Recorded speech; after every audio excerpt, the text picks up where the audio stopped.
And we're back again with another episode of the Club Dub podcast presented by Sports Mockery and SportsMockery.com.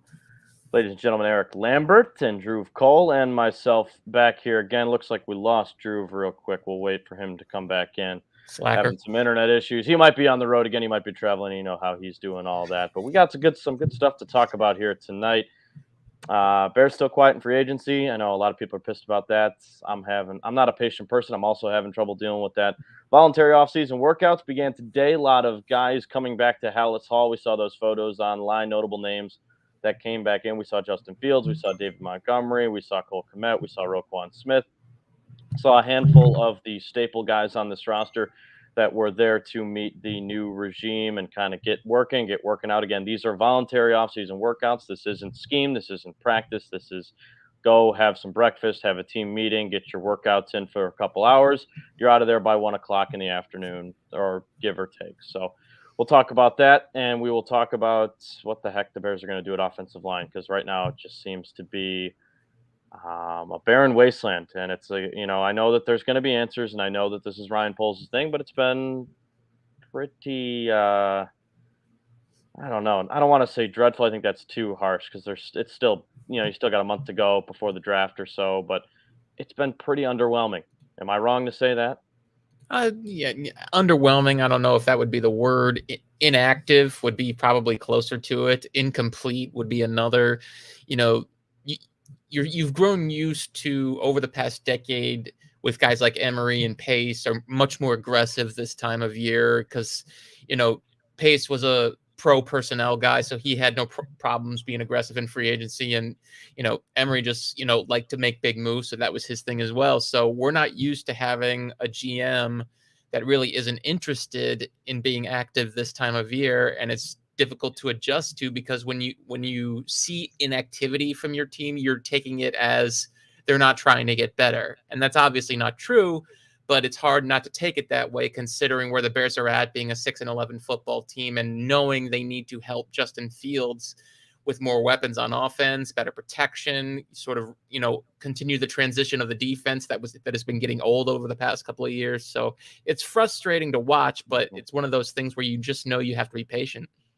No question about it. And I think that I'm starting to get more patient with how Poles is handling things. And I know he has a strong view for how he wants this roster. He wants lean, mean machines. He wants guys who are gritty in the trenches. He's not going to overspend for guys who have injury problems. And I respect that. He wants a healthy football team. He wants a long tenured team that's together, a core that's going to be together for the next 5-6 years. So he wants to get younger, and I totally get that. It's just I just don't know if he's going to get everything that he wants, just based on the amount of picks that they have this year, based on the amount of holes that they have. It almost seems as though they're going to need to backtrack just a little bit, especially on the offensive line, and maybe going out and getting some older veterans, maybe Jason Peters, maybe signing him back. I mean, honestly, at this point, I think you look at how the draft shakes out and how they want to view those second round, third round picks, but I think for the most part, you have to look at the offensive line. And originally, I was on wide receiver first, but now I think I'm a 1-and-1 guy. I think I'd like to see an offensive lineman and a wide receiver taken in the second round. But depending on, they need a lot of tackle help. And I think if you want to go out and focus the draft on tackle, and then going out and getting Jason Peters as a stopgap guy who was pretty serviceable for you last year, I think that's a good idea. Again, though, it just doesn't seem like it's a Ryan Poles guy, but I think he might have to bite the bullet and go out and get somebody like that. I mean, this is going to be one of those off seasons where Ryan Poles knows he's not going to be able to fill every need this team has. It's just not possible. He doesn't have the resources. He doesn't have the cap space. He won't have enough picks. This isn't, by his design. This is a mess he's trying to clean up from the previous regime. We all know that. My belief is they're probably going to end up moving Tevin Jenkins to right tackle. It's his natural position. He was most comfortable there in college. He played well there in college. So it would make sense. You keep Cody Whitehair at left guard. He struggled somewhat last year, but he can still be serviceable. And then you've got Lucas Patrick at center. So what they need, from my projection, is a left tackle and a right guard. And the odds of you finding a good left tackle in the second round or later of the draft are remote. So I think you're correct in that they're probably going to seek out a veteran of some kind. Maybe it's Jason Peters, could be Eric Fisher, who Poles has connections to from the Kansas City days. So I'd keep an eye on him. And then you can focus on finding a guard in the draft, which is much easier than finding a tackle. So I think that would be something in mind that they have. And then obviously they're going to have to address wide receiver. They probably feel they need to still address corner, safety, defensive tackle. So they still need a lot of help. They know that. I do believe that Poles is going to try and see if he can add more picks. Once the draft kicks off, he's probably going to move around, see if he can add some extra selections. And then, I've said that I also believe they're going to be really aggressive in undrafted free agency to sort of fill out the roster with more young talent. And hopefully they can get a couple of hits out of that. Good questions rolling in. We got a lot of comments. A couple new guys that I haven't seen in our comments section before. We got Agent Mo. We got Bears fan 129. We got Eden Ramek. I love this comment, and this is true, and I think this is where we need to temper our expectations. Trevor Lawrence did get some help this offseason. Yes, Zach Wilson. What help did Zach Wilson get? I haven't seen what he maybe I missed a signing there. Tua definitely got some help as well with the Tyreek Hill signing. Obviously, the highest paid and Terron Armstead, so he got a left tackle and another explosive receiver. So they're going all in on Tua. There's no doubt about that. And, you like to see that as we welcome in our guy, Drew Cole, who's back. He had a couple issues there with the, what did you say? What'd you call it? Texas Power Grid? Man, literally, as our intro was starting, the lights flickered and the internet died. So I'm actually on my phone right now. I'm waiting for the internet to boot back up. This is crazy. Wow. You know what's wild is when I worked as a news anchor up in Milwaukee, I interviewed somebody who's a Wisconsin native who, when those ice storms came through and they didn't have power for like 2 weeks or something like that. Brutal. Yeah, right. It's crazy. Texas, get with it. If you're from Texas, I'm sorry for you. Football fan wise, you're just like us. You haven't had a winner in quite a long time. So, but Drew, glad you're with us, man. How are things been? Things good with you? Good, man. Yeah, been busy, but been well. How are you guys? Oh, not bad. I'm trying to stay patient with this off season. I'm doing the best that I can, but it's hard. I feel that, man. Yeah. I mean, you see all these moves being made. I don't think we've talked since Tyreek Hill was traded, and just disruptions everywhere. So it's pretty fun just to cover everything that's kind of been changing and going on. But yeah, look, it's easy to. I'm sure this is hard for even Ryan Pace to stay patient and stick with his plan, considering how many teams are improving around him, being in the owners' meetings, the fact that the NFC looks really weak this year. But I think we talked about it last time, right? I mean, this is the way he's got to go to build this winner consistently, right? It'd be great to pursue a quote-unquote easy path to the playoffs in 2022, but then you're setting up the team for, how many good seasons? Maybe one. So you don't know how it's going to work out. So I like the approach, but I get it. I absolutely understand that this has been hard to stay patient through. Eric, you want to say it or do I want to say it? It's Ryan Poles, Drew. The first one. Oh no! I did it. Is that our first fuck up? I think it was the first. I believe it is, at least in public. Bears fan 129 was on it right away. Sorry. To what you said, Drew, you're absolutely right. And the thing is, Ryan Poles actually said that in a recent interview. The Bears in the past have approached it that way, where they're aggressive in free agency, aggressive in trades, using the draft sort of to help complement that. And Poles called it getting a quick burst of winning, only to sort of regress back into mediocrity and not so good types of teams. And if you look at it, it's been that way for the past decade. They'd do the Jay Cutler trade. They'd sign Julius Peppers to that huge deal in 2010. They'd win for a couple of years, and then they'd regress pretty bad, for a couple of years after that. Then they, go get Mitch Trubisky. They go get Khalil Mack. They'd win in 2018, kind of stay in the fringe of the playoffs, and then all of a sudden they're back to 6-11. So Poles sees the problem. It's just convincing everybody that they need to stay patient. That's the hard part. Right. And I see the long-term plan. I do. I see what he wants to do. It's just we have been burned so many times over regimes that think they know what they're doing here. And it's like, I do believe that they made some significant changes this offseason. I do believe that they picked guys from organizations that have done well in the draft. They've done well in terms of stockpiling draft picks. I mean, look at Ian Cunningham and what he did, what he helped do with the Eagles. I mean, look at how many picks they have this year alone, and that's why they went and made that trade with the Saints.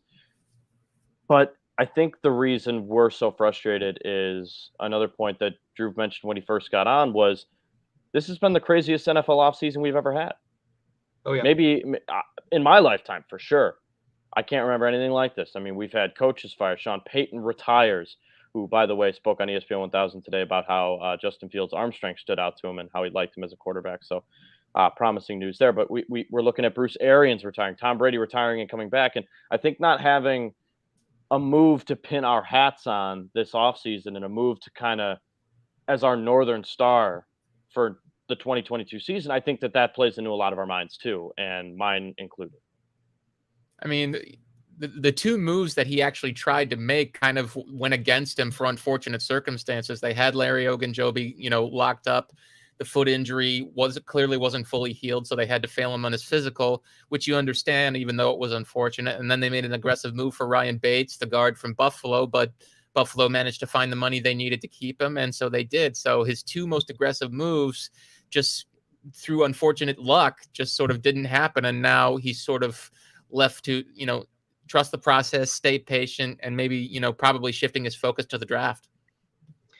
Yeah, I mean, to your point, Eric, I mean, I know there's some people that probably say that the Ogunjobi move falling apart is probably a good thing, and there's probably some truth to that. I would say that the nose tackle, not the nose tackle, the three technique position has changed a decent bit in the last couple of years, especially if you look at, Aaron Donald's flirting with retirement. Fletcher Cox is like on a 1-year deal-ish, kind of like riding off into the sunset soon. So the three technique position is changed quite a bit. So Larry Ogunjobi was probably a signing partially by need and like almost desperation, I want to say, because you want to get this who you think is probably one of the last few pure three techniques out there right now ascending. So, but it was a big deal. It was a massive deal. He didn't pass his physical, and good on polls for not continuing with it. But and the Ryan Bates move is obviously unfortunate. But and I mentioned this on Twitter. It'd be very easy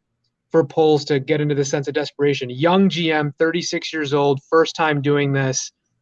Leading the charter franchise of the NFL, trying to make a plan and come to fruition. And, obviously he's only made targeted moves with, as part of that plan. And he mentioned that, look, when we had that money tied up or allocated for Ogunjobi, that certainly, stopped us from being able to allocate money elsewhere. And who knows where that could have gone to, right? It could have gone to Brian Allen, could have gone to some other folks. You'll never know. And it's part of the life of being an NFL GM, right? Sometimes these moves work out, sometimes they don't.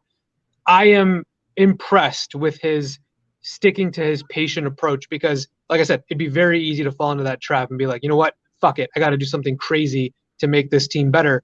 He's not doing that. And so he's going to have a situation after the draft where, and we talked about this last time, there's going to be 20 maybe roles still open on this team. Mm-hmm. You're going to have a fourth or fifth wave of free agency from a veteran market perspective and the undrafted market perspective, and a lot of starting positions still open. So he's making himself he's making the Bears an interesting place where people will want to play because it'll be a spot where veterans can build up their value again and undrafted free agents can get a chance in the NFL. I like that point for sure. I do. It's just hard, like you said. There's the fact that there's so many open positions right now. The Bears roster sits at 57 people. I mean, 57 guys, and for this time of year, that's light. And it's unfortunate that we haven't seen the big move or even subsequent moves that are showing you that maybe they're moving towards. I like the Byron Pringle route. It's my favorite move so far the offseason, and I think that that's a guy who has a lot of unproven potential, but you're right. There's just, you feel like for a second-year quarterback, and I want to go back to this comment that we had, and if you guys are just tuning in, leave those comments. I want to know how you, if you're content with how free agency was handled / is being handled, still have some time before the draft. But this comment when you first came in, we looked at all the other rookie quarterbacks and / younger quarterbacks to a lot of these guys are getting help. And these aren't teams that are ready to win. The Dolphins are trying to win now, clearly, with their moves. For whatever reason, I don't really know why. But Lawrence and Wilson, I mean, those are two teams worse off than the Bears right now. So why haven't we seen more of an emphasis on at least maybe just a guy to, like, I don't know, just a guy to shore up at least one position of need? Because right now, like you said, the corner position isn't there. You got one guy, you got maybe one guy at the wide receiver position. You don't have a tight end that you can rely on right now. I know he had 600 yards last year, or 60 catches rather, which is impressive. We talked about that this morning on the CHGO podcast, which I'll get into a little bit later. But when there's so many open positions at premium positions in the NFL, why not just go out and try and shore up at least one position? And maybe they still will, but the wide receiver one's the one I'm looking at specifically. It ultimately comes down to resources. You look at the Jaguars, you look at the Jets, they have resources. They had cap space to burn. They have their first round picks. The Bears didn't. They were already short on cap space even before free agency started because of the bloated contracts they've handed out over the past couple of years. And, their first round pick was given up to get Justin Fields. So they were hamstrung from the start. They could have made a bold move. They tried to with Ogunjobi. That was a pretty decent move, but obviously it fell through for reasons kind of out of their control. So, it would have been nice if they could have, sort of quickly reallocated that money, but they didn't know about Ogunjobi until probably it was too late. And some of the targets they may have had in mind were already off the table. So it's just one of those unfortunate timing circumstances more than anything. And, other teams were able to offer more in terms of, money. They can probably tell that the Bears are in a bit of a rebuilding mode right now. And a lot of players just aren't interested in something like that. So it comes down to being a preferred destination, not having the resources to get these guys. It's just a combination of things. You said it really well. When you're not a destination where you're going to win right now, usually money wins out, and the Bears just don't have a lot of money to spend right now. So keep in mind, it's a two-way street, right? And the Bears, I mean, while yes, there's a lot to fall in love with from it's Chicago, it's the Bears, charter franchise history, all that fun stuff. These players either want to win or they want to make money, and the Bears aren't ready to offer either one right now. So really their best, opportunity here is to entice those undrafted people or free agents after the draft, and look at some of the veterans that were passed over in these early waves of free agency and say, look, we can't offer you a chance to win, but we can offer you a chance to build your value for the future. So that is really, unfortunately, the best the Bears have to offer right now. And look, when it comes to someone like Tua or Zach Wilson or Trevor Lawrence, I mean, yeah, those teams are making moves to help the quarterback right now. But I like what Ryan Poles and Matt Eberflus said, right? I mean, it's not all on the front office to stock this roster entirely. I mean, absolutely, the Bears will make investments through the draft, through some other mechanisms to help the roster. I mean, the Bears offensive line will end up, starting week one better, very likely, than the offensive line we saw in 2021. The wide receiver position, it's hard to say, but if they have some reliable people, I mean, I would say right now the difference between Byron Pringle and 2021 Allen Robinson is not very high. In fact, I would say Pringle had a better season. So, right now the wide receiver position could be a wash, if not, and it should improve. I would assume the Bears draft at least or spend at least 2 draft picks on receivers in this draft. So there is an emphasis also on Fields to take some of that step himself. If he's able to speed up himself, he's able to, figure out how to make the right decisions.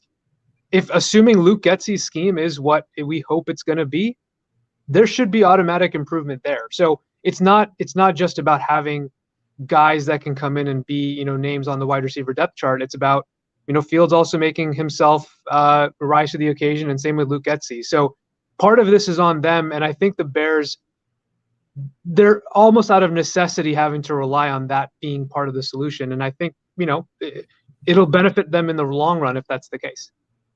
We hear a lot of questions about scheme, and I want to ask just a quick follow-up to that before we get into the second round wide receiver market, because I know a lot of people are focused on that. I've had a lot of questions asked me about that. I know you guys have as well, about we keep hearing the 3 big second round names: Christian Watson, Sky Moore, and Jahan Dotson, David Bell. I think those are the 4 names I keep hearing consistently in the second round. Guys, let's if you're watching right now, let's put an end to it. Jameson Williams not falling in the second round. Chris Olave's not falling in the second round. Those are the 2 guys. I can't. Jameson Williams with the knee injury. Everyone's like, "Oh, he might fall." He's not falling in the second round, guys. He's too special. He's too special for him to fall. I think a lot of people are focused on George Pickens from Georgia as well. He's one. Yeah. You know. I'm not kidding. I watched maybe 2 Georgia games, like, you know, Saturday morning, hungover, whatever, on like just, you know, like college football season. Like, woke up, Georgia's on. Okay, cool. Fine, I'll watch football. Yeah, I was like, I don't really like college football. I'll watch it. Didn't really know who George Pickens was. Watched him in the national championship. Watched one play, and I'm like, who the hell is that guy? And I want him in a Bears uniform. So I'm a George Pickens guy. He was fun, but I'm also cool with Jahan Dotson. I watched mostly Big Ten football. A lot of my friends are Big Ten fans, so Penn State was on a lot. Jahan Dotson was great. But before I get to the second round wide receivers, I really wanted to just see, are you guys, yes or no? Like, are you satisfied with the offseason so far? Like, if it were to, the Bears were to play a game in a month and a half, 2 months. They're to play, like, this is like summer's coming to an end. You guys happy with where they're at? No. I mean, and let's be fair, right? Yeah, but I mean, let's be fair, right? I mean, this team was never supposed to be taking the field in its current state. They have to go through the draft. They have to go through the undrafted free agent market. So once that's okay, maybe that was an unfair question then. All right. Yeah, but it's like, I get your point. Like after the draft, I get your point. Usually, you know, people will go into free agency, and I say people, I mean teams. They'll go into free agency and be like, you know what, we're going to fill all of the gaps as best we can so that we can draft for best player available, because that's how you get the lifeblood and foundation of your team, is through the draft. The Bears have not done that. They have not filled all of their needs. They have not filled all the gaps with, 1-year flyers at all the positions. So, yeah, I mean, they have work to do before the draft. I don't know how much they're actually going to get done before the draft. They may very well go into the draft and say, we have holes at all these positions, and it's unfortunate. So I just hope that doesn't translate into them drafting for need. On the bright side, it seems like a lot of their needs are also strong in deep positions in the draft. So it may end up working out, but usually that's not a great process. Bulls are going to the playoffs. Pretty cool. Thought I just noticed that. Thanks for that shout out, Eric, in the chat, just to switch. Bulls are going to the playoffs, even though they're getting mopped by the Milwaukee Bucks right now on ESPN, classic ESPN Bulls. All right, back to Bears talk. Ryan Poles did say this week about being focused on second-round wide receivers. Eric, you had a really nice article on this that I read the other day. Guys who've come in the second round: Devontae Adams, A.J. Brown. I saw – who else was in that list? Making my point look bad here.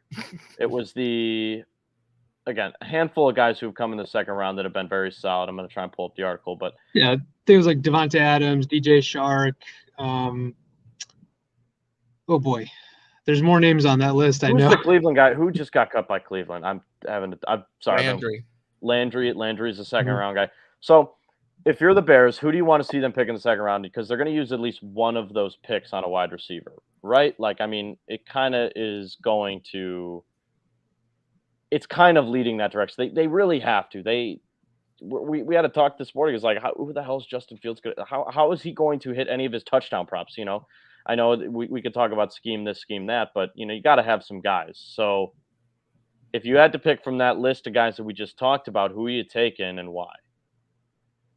I mean, you know, I understand the allure of Pickens. You know, from a physical perspective, he absolutely has what it takes to, you know, play at the NFL level. But I'm always skeptical of guys who now have an injury history and their production was kind of meh in college, and like it or not, his was. So I'm always wary of guys like that. I'm not saying he's going to be a bust. You know, he has the talent to be a superstar, but I always look for guys that were productive, guys that look good on tape, all that sort of stuff. And, this guy right here who mentions it right below, Jalen Tolbert's one of my favorite prospects in the draft. So if you can get him at like 48, I would love that pick. He can run routes. He's got decent speed. He's got good size. He's got good hands. He can make those one-headed grabs. He can make those highlight reel grabs, and he can be a safety blanket for Justin.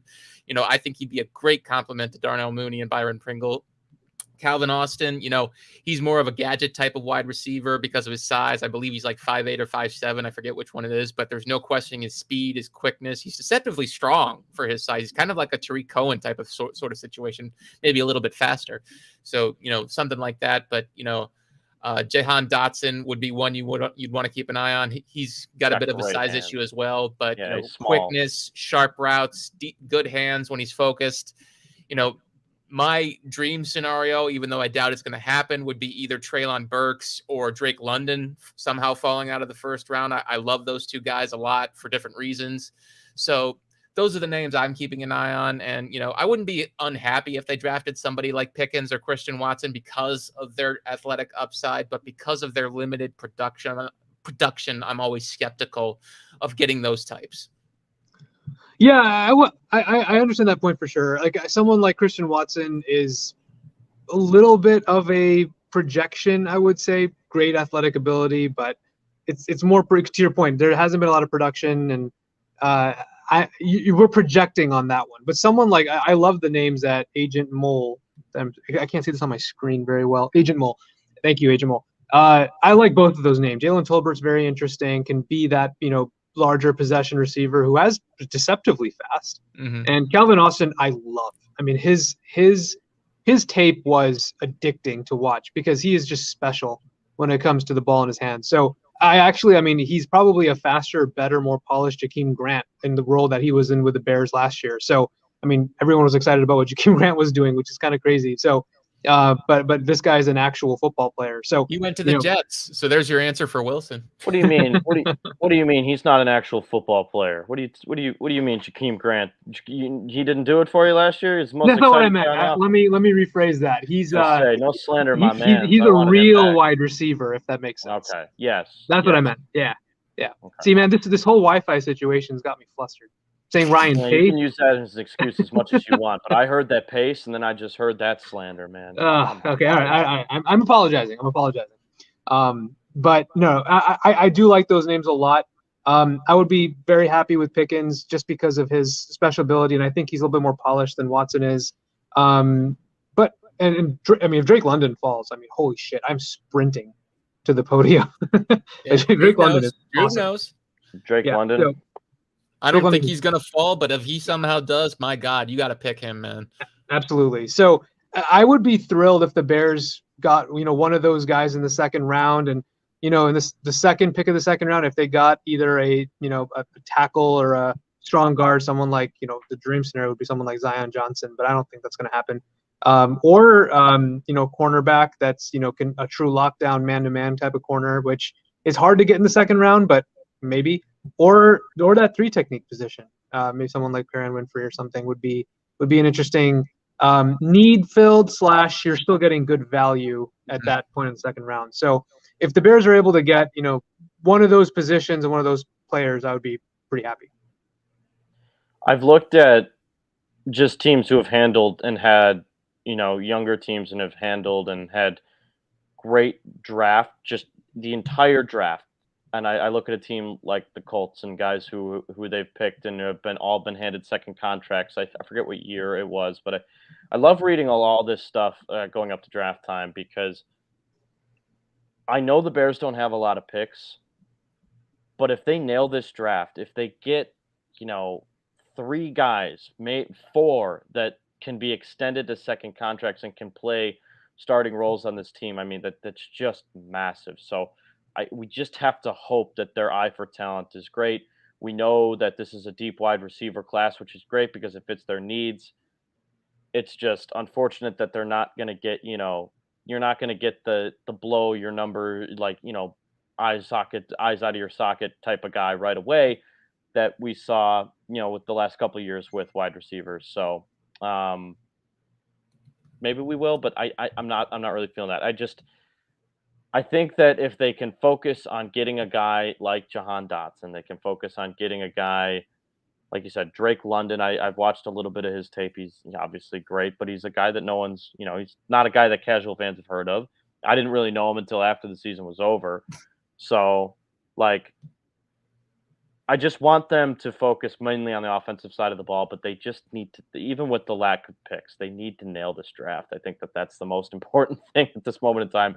No more of these, like drafts where maybe one guy's extended. You have 7 picks and one guy's a consistent player for the next 3 years. They can't afford that right now, especially with the amount of holes that they have to fill. So the ultimate goal for the Bears in this particular draft, because they don't have a first-round pick, is to see if you can get 3 starters. If you can get 3 starters out of this draft, I would call that a success. Anything beyond that would be absolute gravy. The goal for every draft is you want at least one star caliber blue chip type player, and then a bunch of, either good starters or really solid depth that you can sort of, filter into the roster. So if they can get 3 starters without a first round pick, that would be absolutely huge from Poles, especially with him coming in and not having completely built his style of front office, his style of scouting staff. Being able to pull something like that off would be absolutely huge, especially given the limited resources he has. Agreed. Yeah. That was well summarized. I don't have to add anything else. That's what I'm here for. Other things that we talked about, just some news from around the league this week. Obviously, we just mentioned Tyreek Hill was about 2 weeks ago going to the Dolphins. He's now the highest paid receiver in the league. Good for them. Overpaid. Eagles Saints draft pick trade. This happened this week. I'll get the details of this, but this was interesting because it just seems like we see the Eagles do this a lot. They seem to do these early pre-draft moves, and like you said, Eric, you made a great point. This is a GM that loves getting draft picks. So here was the trade. So the Eagles are sending picks number 16 and number 19, number 194. That's a 6th-round pick for pick 18 and 101 this year, and then next year they get number 2. They get a 7th rounder and the 2023 first-round pick and a 2nd-round pick. So the Eagles. Or the Saints are loading up now. So the Saints now have 2 first-round picks. They have Andy Dalton in there as their starting quarterback, I would believe, at this moment in time. Jameis Winston. Jameis. Do you think they're going to go with Jameis? I think yes, Andy. I absolutely think they're going with Jameis. Okay. Andy himself has said that he's there to back up Jameis, so it's pretty much confirmed. Interesting. Okay. So maybe you go with. Maybe they're looking for some more offensive pieces, but this is interesting to me for a team that has quarterback problems to get 2 first-round picks. This is a wild scenario. What do you guys think? This is the Saints pushing their chips in again for a reason that I don't fully understand. They don't have Sean Payton. I get Dennis Allen's kind of having the second go at being a head coach, but I don't know what they're after. Like, what quarterback would they be necessarily guaranteed to get if they wanted to go for a quarterback at that level? I mean, I understand this class is not considered great, but I mean, trading just to that level is not necessarily going to guarantee you one of the guys that you want. And then, I mean, they have a ready to win now roster outside of the quarterback position. I like Jameis Winston, but is he going to lead them to a Super Bowl? No, I don't think so. But no. I mean, what else do they need to shore up? Maybe offensive line a little bit, but they got a pretty good O-line already. Yeah. Yeah, that's a big trade. That's a seismic trade. I don't know why the Eagles did it either. Like, Eagles had a decent team last year and could really go out and build around their quarterback or draft a new one if you don't believe in them. I know that there's reports on it.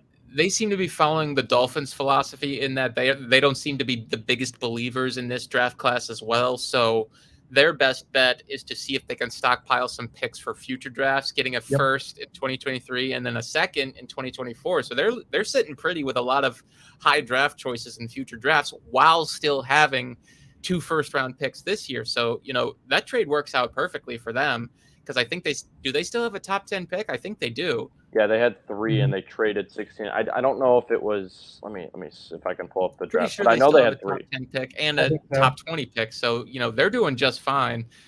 The Saints, it feels like they're doing this for one of 2 reasons. They're planning another move to get up top for a quarterback that they really like, whoever that ends up being, maybe Desmond Ridder, maybe Malik Willis, we don't know. Or they're seeing if they can use those 2 first-rounders to sort of shore up areas of their roster, probably the offensive line, because you just lost Terron Armstead at left tackle, so see if you can get one of those left tackles that this class seems to have. And then maybe grab another wide receiver because you might be wanting to move on from Michael Thomas at some point because of that contract. Or, maybe you want to shore up the defense some more because Cameron Jordan's getting older, something like that. So, there's any number of ways they can go. So I just struggle to think that they'd move up for a quarterback in this class, considering all the questions. It's just, you just don't know with Mickey Loomis because he can be unpredictable in these situations. Yeah, it's fascinating. It's fascinating. I wish it was a clear-cut answer that this is the quarterback they're going after. But just trading that much capital to move into the middle of the first round is just so weird. I don't know. Yeah, it looks like Philadelphia is picking 15th overall. So they would have picked 15th, 16th, and 19th. Oh, wait a minute, hang on. So it's they had 15. They are picking 15th, and it looks like they traded the 18th. So they have 15 and 18 this year because they got that back in the trade, and then they traded 19. This is a very weird. Let me share the screen. This is a very weird What a trade! It's so strange because I'm trying to let me share the screen here so you guys can see it. While you're doing that, I mean, I agree with Eric from Philly's perspective that they are going the Miami route. They're keeping assets for next year. I mean, I'm sure if it's not a quarterback this year, and if let's say Jameis flames out a little bit, sorry, not Jameis, Jalen Hurts, which I'm kind of expecting he will, they can try to trade up for someone like Bryce Young or something like that next year. But I mean, I like the idea of stockpiling future picks, but man, I still don't understand this trade whatsoever. It's a complicated one for sure. So here's what I'm looking at. So Philadelphia had the 19th pick. That's going to New Orleans. They have the 15th pick from Miami, and New Orleans is getting the 16th pick. So that might have been the Indy pick that Philly got, and then now that's going to New Orleans. So according to this, they're still picking twice in the first round, which is that's pretty crazy. And then they had 3 firsts, man. I mean, that's pretty much unheard of. Yeah, it's happened a few times, and I don't remember if anybody's really had great success with 3 firsts in the first round, which is weird when you really think about it. The only time I can remember it happening was when '83, when the Chargers had 3 firsts, and they kind of blew that draft, passing on some guys that you're like, how in the hell did you miss that? So there's probably been other instances that I'm just not thinking of, but I think they probably made the right call, sort of stockpiling picks for the future while still maintaining maximum flexibility this year. They have 2 firsts that knowing Roseman, they'll probably do some more maneuvering when the draft starts. So, I imagine we're going to see some more excitement here in the coming days. The draft that the Ravens got Lamar, was that was 2 first rounders? That was 2 first rounders. Hayden Hurst, and then they traded up back for Lamar. Okay, got it. Yeah. I believe so. Yeah, that sounds right. That was? Hang on. 2018. Yeah, I believe you're. Yeah, you are 100% right on that. Okay. Well, see, and that to me, I don't know. I'm personally and I'm looking at what the Eagles have this year and looking at what Jalen Hurts was last year. I think that if they surround him with weapons, I think they give him a shot. He didn't really, he got a nice wide receiver last year, but I think you go out and you just continue to give him more. I think he could be a long-term answer there, but I know that's not a. Drew doesn't believe me on that one, but I don't know. I think that he's a long-term answer there. I think he's a solid player, but that's just me. I hope you're right, man. I mean, look, I want good quarterback play, so I'm hoping so. He looks like a good. I mean, he seems, from all accounts, he's a good kid. So I hope he makes it. Last thing before we wrap up today, we pretty much touched on everything we needed to. No major Bears news. Just today was the beginning of voluntary off-season workouts. Just joining us here on the Club Dub podcast. So we saw quite a few guys. Mainly all the big name guys are there. like we saw Fields, we saw Montgomery, we saw Khalil Herbert, saw Roquan. Roquan Smith. Yeah, I didn't see Jalen, but I'm assuming he was there. I haven't heard anything. They didn't have his picture on the website, but assuming he was there. I think there's a storyline that a lot of people haven't read into about Roquan being there, and hearing guys like Olin Kreutz and other guys talk on Roquan and say how impressive he is and how he is the guy on defense right now. He doesn't have a contract figured out, and he's still showing up to these offseason workouts. He's not one-upping the new regime, and that almost makes me believe that they are working on a contract extension. Now, that's not anything I've heard. That's not anything I'm sourcing, but you are talking about a guy who has consistently been a top linebacker in the league for the last 3 years, showing up to a practice, and maybe he's just meeting the new guys. Maybe he wants to continue to be a leader. Maybe he's just a good dude. Maybe he's just a good teammate. But that to me speaks that they have already communicated to him that he is going to be a part of this team for the future. They're going to give him an extension. Now we'll see what happens, but I don't know. That's what that speaks to me. These offseason workouts, oftentimes you have guys who have issues with the front office. You don't see them, showing up, or they're like, I don't need to be at that, So, what do you think? You think I'm wrong to admit that? Or no, I think the Bears, even this new regime probably identified him as one of the best players on the roster and somebody they'd like to keep, especially in this new defense, which places a greater emphasis on off the ball linebackers compared to the one that they just shifted from. So I think they absolutely want to keep him as sort of a focal point of their new defense as they sort of rebuild it. The challenge is Roquan doesn't have an agent, and it's really kind of more difficult to negotiate contract extensions when the player is sort of negotiating for himself. And, there are some players out there doing this. Lamar Jackson is one, Bobby Wagner's another. And sometimes it can, happen quickly enough, but other times guys, just aren't entirely sure how to operate through the process. So I think that's probably why in addition to the regime change, that something hasn't happened already. I do think an extension will probably eventually get done. It's just one of those things that you just got to sort of let play out. Yeah, I would agree. And look, also, if you want, I assume Roquan Smith wants to be here long term, and the right way to do that is to, when it's a new regime, they call it voluntary workouts, but they're not really voluntary, right? Matt Eberflus has basically said, not so many words, but he's going to weed out who doesn't belong in this regime, as part of this team moving forward. So someone like Roquan Smith, who is, implicitly a leader on this team, he should be there. And if he wants to remain long term, he better be there, and he has been. He's doing everything right. So I would say it's good. I would have hoped business as usual, and it seems like it is.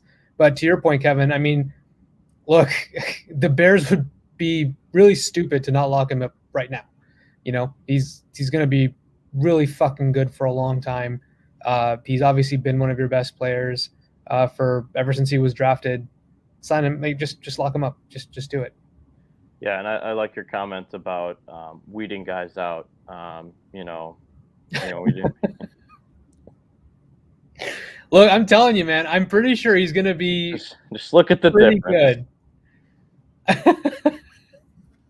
I'm not. Writing's on the wall, man. Writing's on the wall. I'm not buying that he's just a depth piece. I actually think he was underutilized in Green Bay, and he has a chance to prove himself here. But I can't deny that the difference in those notes are just hilarious. Maybe he's a gutsy guy. I don't know. I think he's a special teams gunner. So we'll throw that up there one more time. Yeah. That's so good. It's so good. If you guys haven't seen the Ryan Poles PR tweets that he sends out after they sign players, it's hilarious. So look at this one. Represents the play style we want. His motor, his desire to affect the game stands out. We're excited to have him. We'd like to thank him. We're excited to have him. We'd like to thank his team. And then you look at Byron, toughness, dependability, improves our offense. We'd like to thank him. He's on our team. It's just funny to me. I don't know. It's amazing. It's amazing. But we take your questions, ask away here on the Clubbed Up Podcast. We'll wrap things up. Again, no major Bears news this week. Still quiet in free agency. Still waiting to see what they're going to do in the draft. I believe just over 3 weeks away. Just over 3 weeks away. April 28th It'll be a fun night, even though the Bears don't have a first round pick. Hey, who knows? Maybe Robert Quinn will fetch him a first rounder. Who knows? That would be a miracle. But I don't think that happened. I would love that. I don't think they're trading him, but I mean, I hope they even if day one is going to be boring and slow, I hope day two is full of wheeling and dealing and fun. I mean, trade down for one of those picks or just accumulate more. I just want to see more names selected. They have 6 picks right now. Is that right? Yeah. Which is why I'm convinced, because of the lack of activity, in free agency, that I'm convinced Ryan Poles is going to be moving around, seeing if he can, accumulate more. He said in interviews openly, I'd like to have as many picks as possible. And, he seems to operate a lot like the Vikings GM who's out now. Thank you, Rick Spielman. He's always operated under the philosophy that he wants around 10 picks in every draft, and he's usually close to that, if not there already. So I think Poles is probably under the similar type of mentality.